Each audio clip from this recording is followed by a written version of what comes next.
Jeff and Susie, while the president is praising the North Korean leader, he also appears to be ignoring much of Kim's dark history.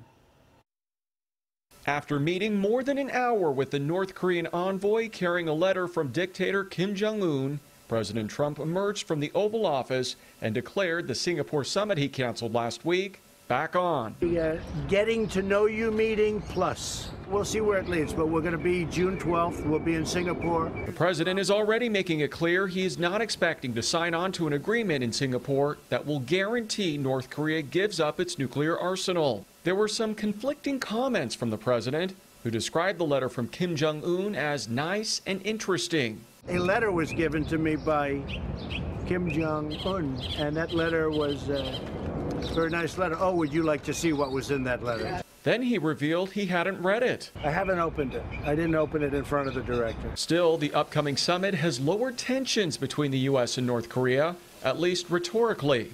For the moment, the name-calling is stopped.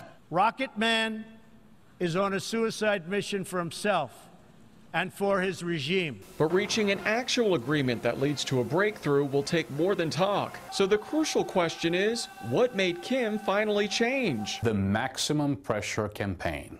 The sanctions regime against North Korea has taken a serious bite out of the regime. Kim Jong-un has been quite desperate.